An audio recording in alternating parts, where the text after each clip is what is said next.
break. Hi, I'm Kara Warner. I work for People Magazine, and I have the pleasure to be your moderator today. And I'm just gonna get right to it and introduce this wonderful cast. Please welcome Mr. Jon Favreau, the director. Ms. Lupita Nyong'o, the voice of Raksha. Mr. Neil Setti, Mowgli. Sir Ben Kingsley, the voice of Bagheera. Giancarlo Esposito, the voice of Aquila. And producer Brigham Taylor. I almost said Brigham Young. Thank you. Yes. Okay. So I will just start things off and then turn it over to you guys.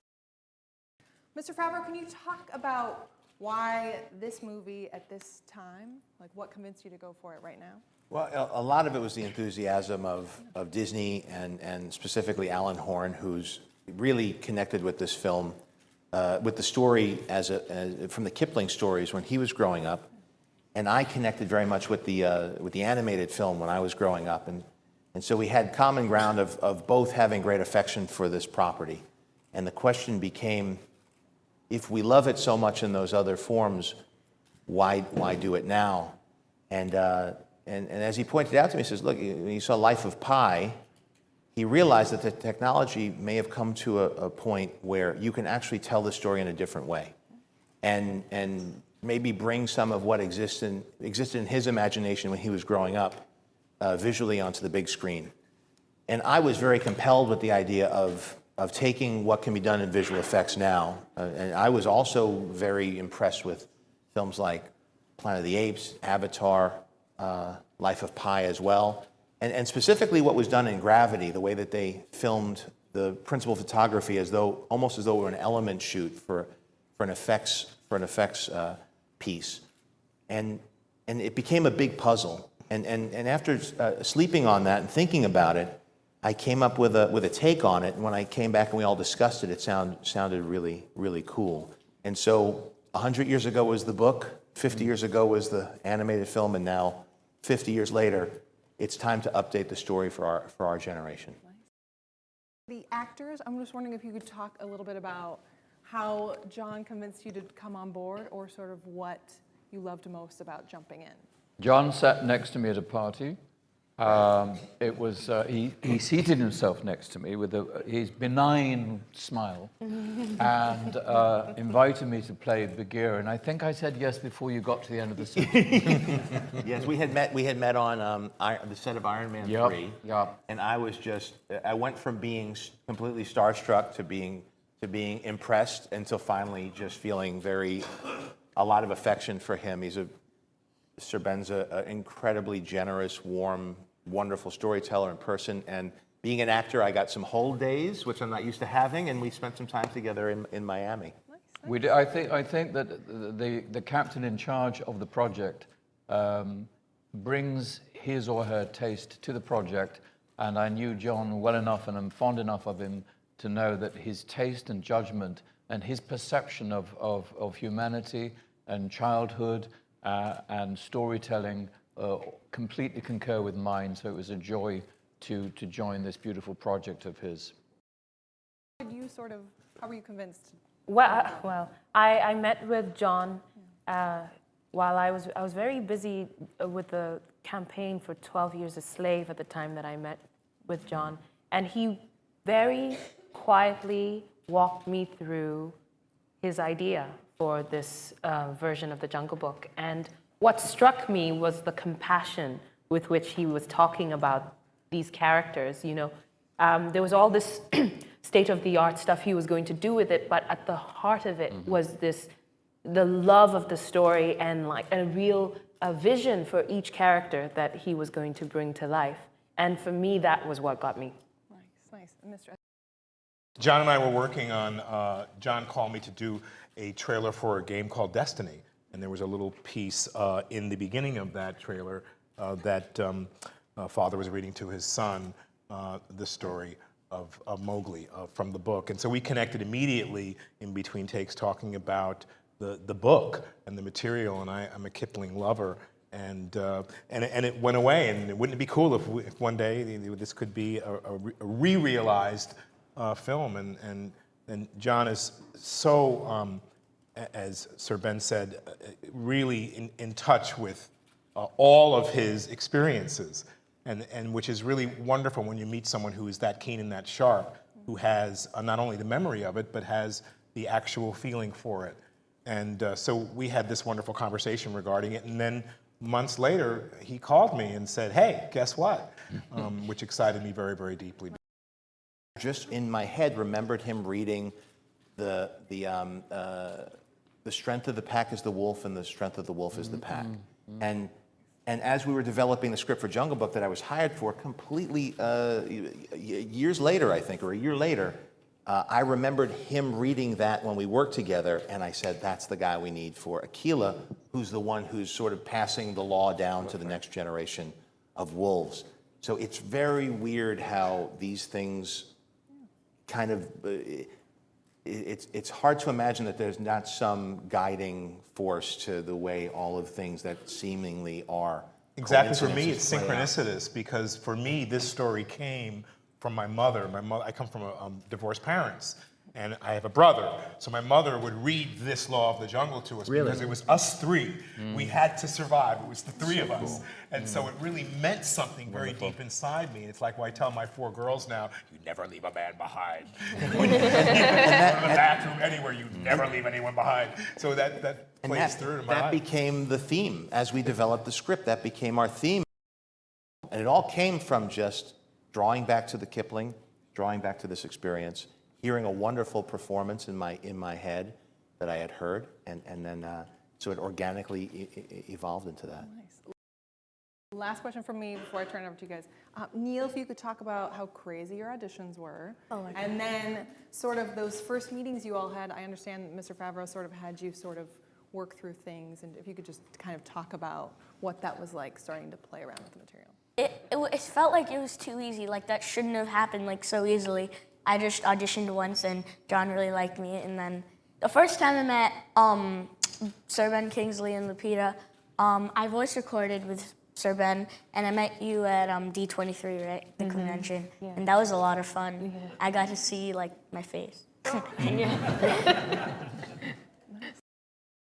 And what about the sort of how you orchestrated everyone meeting each other? And Well, I tried to get them to perform as much as I could together, because I didn't want. I've done animated voices before, and it tends to degrade eventually to, okay, just say it again louder. and depending on how good the filmmaker is, either they use the loudest take because it has the most energy and wakes the kids up in the audience, or they could weave together the subtlety of a performance. But it's a lot to ask of people. And I wanted this to feel like a live action film and not an animated film, and part of the key was to get a very conversational performance. And I know very much from being an actor, you rely upon your scene partner. And the energy of a scene partner modulates your energy and affects it, because we're a communal species. We mirror each other, we key off each other, there's little status relationships going on, and scenes have to build and have a shape to them, and that comes from, it's a team sport. You play it like a tennis match with the person you're in front of the camera with. Luckily, Neil came with me whenever I went to different locations, or I think Sir Ben was the first person that Neil worked with, and of course, he's a wonderful teacher and mentor and experienced thespian, and so passing good habits on to the next generation, which works so well for the relationship between the two of them on screen, and with Bill Murray as well, and then to get Bill Murray with Christopher Walken as well. So it's always trying to get combos and making sure that I had reference or capture data for the animators to work from. I'm curious for the actors to talk about surrendering themselves, their personalities, and some of their physical features into the characters they're voicing, and the relationship that an actor now has with the kind of surreal special effects that John has so expertly created with his team for this film. So starting with maybe Age Before Beauty, Sir Ben, would you like to address that? My secret to my performance, I discovered later, which is odd, but I had an intuitive feeling, grasp of something in him And I realized much later that I actually am playing Kipling. That Bagheera is Rudyard Kipling. He's the voice of Kipling in the story. My goodness, Bagheera is Kipling. So that was although I didn't recognize it, sometimes an actor's intuition is buried and you don't realize what you're mining as a source of energy until perhaps afterwards. But I'm privileged to be the voice of Kipling, a man I greatly admire and loved. And when I was in the Boy Scouts, our troop leader, no, I was in the Cubs actually, which is before the Boy Scouts, our troop leader is called Arkela. Wow. Well, for me, reading the book as a child really made a difference for me. It allowed me to dream, and it allowed me to dream big, to have courage, to have connection. For me, I always wanted to be Mowgli as a boy because there was a freedom within that, and a freedom to be able to express myself the way I've always wanted to. I found that freedom through being an actor. And then seeing the movie really did something else to my imagination. It allowed me to understand how we create relationships with each other and how those relationships are things that we can really hold on to. Not much that's material can we really hold on to, although we still like the shiny, glossy things. So for me to do this was, and you used a beautiful word, surrender. You know, I didn't know what John would do in the room, but he is a challenger. And he challenges in a very graceful way for you to do something very different, to have the elements that he saw in you to be able to do this through your vocally, but then allows himself to be courageous enough to ask you questions so that you can play against some of the things that you're used to doing.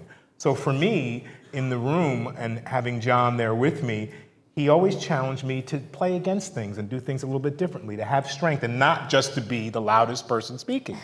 And which then allowed me to see Raksha, to see Lupita's face, and to create that for myself in front of me when we were having conversations. So I'm honored to be a part of this movie because there's so many different elements that go into making a film of this nature or any film. And I'm just a channel for this particular character that has to bring some love, compassion, yet tough love to this young boy. And this is my first voiceover role, and I was attracted to it because Raksha is like the eternal mother, and she chooses to take care of this creature who is not one of her own, but as though he was. And I remember I did a session of voiceover really early on, and then a few months later, John called me in again, but this time he had Neil's performance captured, and that really grounded the mother-son relationship for me, to see the vulnerability of this boy and the love that he had for the wolf. It only made my love for him grow even more. And it's such a beautiful image to see these two very different creatures have this very real bond. I really loved all the Disney references and the homages to the original film, but I stayed through the credits and I noticed at the very end it says Fantasound was the sound. Yes. I was wondering if that just a joke that you guys added, or is Disney really calling their sound mixing department Fantasound now? Fantasound. Fantasound, since it was going to be a concert film, Walt had a vision to put the audience in the middle of the music. And what would be required, and I think they only did it in 2 theaters, I think they did Carthay Circle, I did a theater in New York, they put speakers all around the theater, which cost a tremendous amount of money, even in its day. I think it was $100,000 to outfit a theater. And they had to mic the orchestra using a lot of isolated microphones, I think 30 microphones. I don't know the specifics, I don't remember them, but this was essentially what the concept was. And I remember when I was talking to my sound people and to my composer, John Debney, I said, wouldn't it be cool to explore what Fantasound would be now? Because it only worked in 2 theaters and only for the 1 film. I think it was something he thought you'd use in perpetuity, but it was something that was abandoned rather quickly. And the sound engineer said, well, Atmos sound has that many speakers all around the theater. You use it for sound effects. there's no reason you couldn't use it for music. And so I talked to John Debney about, and he's a Disney guy. He grew up on the Disney lot. He knew Walt. He hung out with the Sherman Brothers when he was a little kid. So he breathes Disney. He knows the culture. And he really leapt at the opportunity. And so when we were miking the orchestra, we isolated instruments when we could. And in the sound mix, Laura Hirschberg, who's our music mixer, we tasked her in the Atmos mix with creating a Fantasound mix. So if you go to see the film, certainly in Atmos, perhaps, I'm not sure in 7.1 how it works, but specifically for Atmos, you will feel that there are instruments that move around the theater, especially isolated instruments like the flute as Mowgli's running. So if you ever see it in a Dolby cinema, you'll experience a version of what we were trying to channel, which was Walt's vision for this. Once again, that is one of dozens of little opportunities we were looking for to somehow tie back into the legacy. There are visual cues in the film that, as time goes on and people get more familiar with it, you'll start to notice bits of Dumbo in there. Looking at the Monstro chase and Pinocchio inspired some of the King Louis stuff. And certainly from Jungle Book, you'll see a lot of shots that are pulled from one film into the next. But to me, that's part of the fun of this. It's really just embracing the opportunity and the emotional connection that we have from growing up with these films and seeing how much of it we could, just knead back into the dough of the film. And Fantasound was one thing I had wanted to do. Just for a moment like this, just to be able to have an excuse to talk about what Walt was going for, and for people who are fans who appreciate that we're trying to fulfill, as they do with the parks, as the parks always change and grow, the movies should too. But I wanted to know if there was a place that you went or someone you drew from to get that across, that maternal instinct, strong maternal instinct, perhaps your own mother or something like that. I think my mother had a lot to do with what inspired me. Because, she's my example, and she's a very good mother. I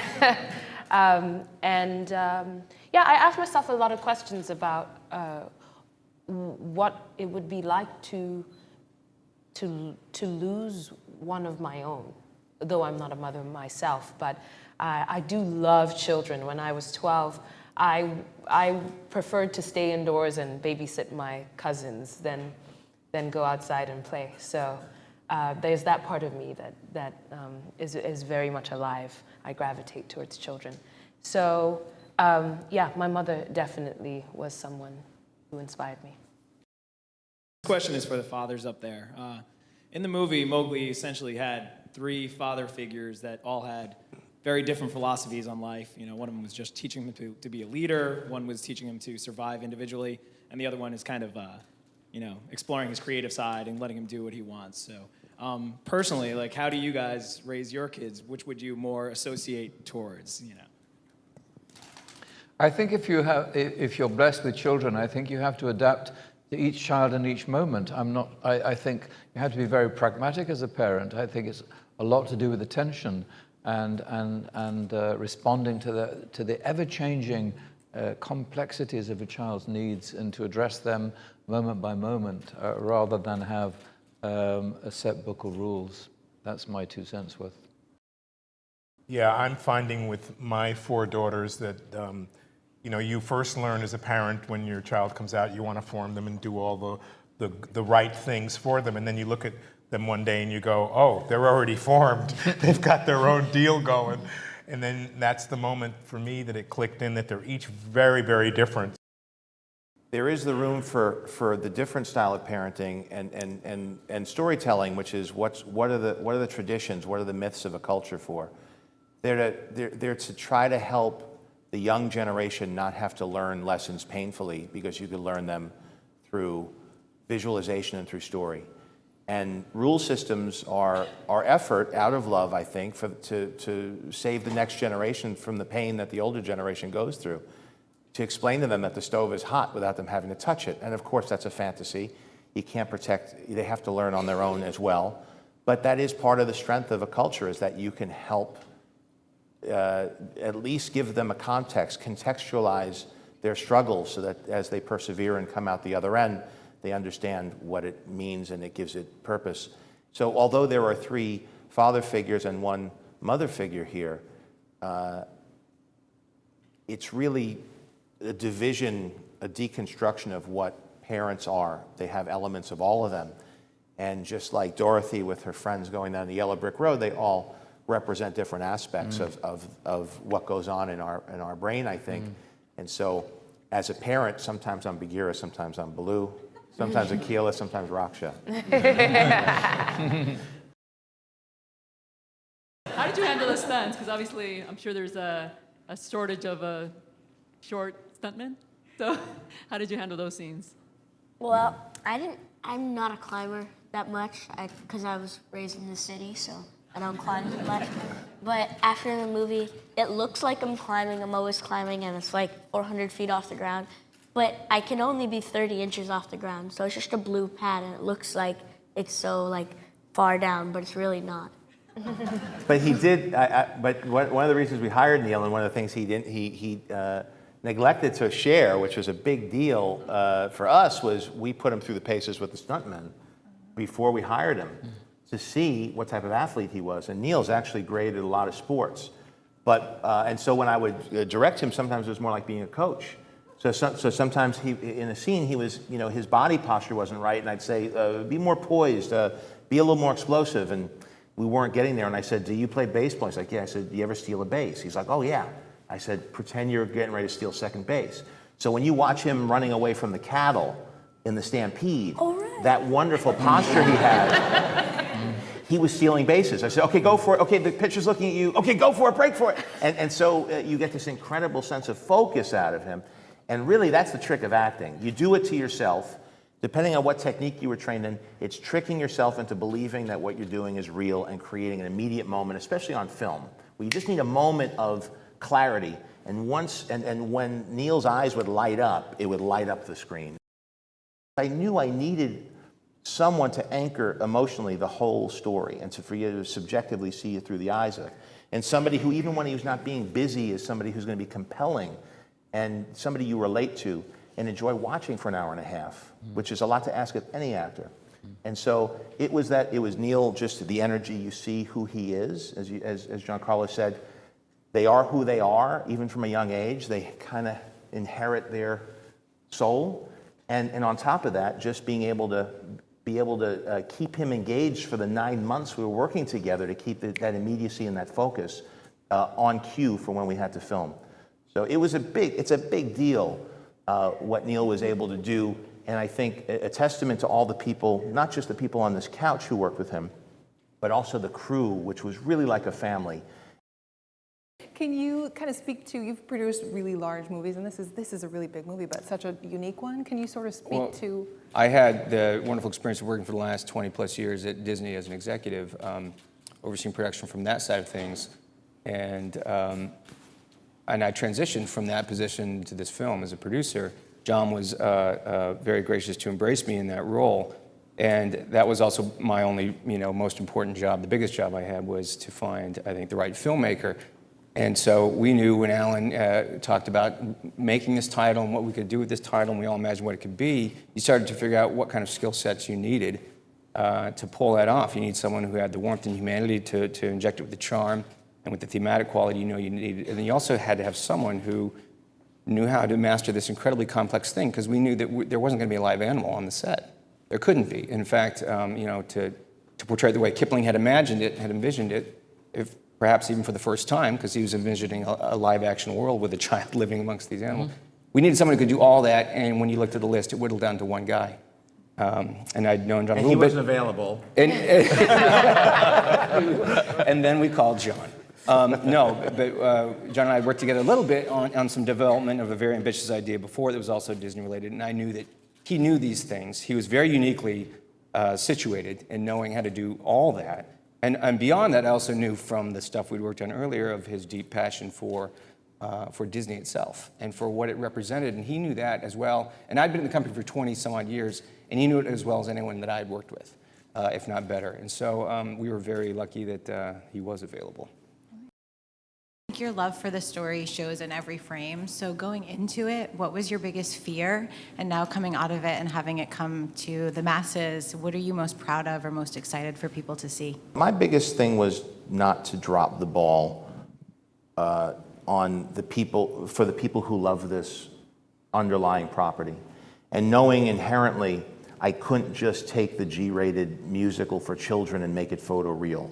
I knew we were going to have to deviate in some basic inherent ways from that, and could you still preserve the soul and the charm and the feeling of the first one while including aspects from the Kipling stories and changing it from a G-rated musical to a PG-rated adventure that would have more thrills and be more exciting and scarier at times than the original, but also maintain the heart, the humor, and the music too. And this is something that belonged to the whole culture before we decided to update it. And so so it's very exciting, and these have been a very exciting couple of days as people are seeing it for the first time, and as these thoughtful questions are coming through, as I sit in the rooms and talk to each of you, it's all I'm starting to get the sense of how it all came together and how we did. So I think we're very grateful to all of you for taking the time to ask these thoughtful questions, to take the time to share spread the word about it, and also to the sense of relief as this is all closing out and we could kind of exhale and let it know that our job's done and now it goes out to the world.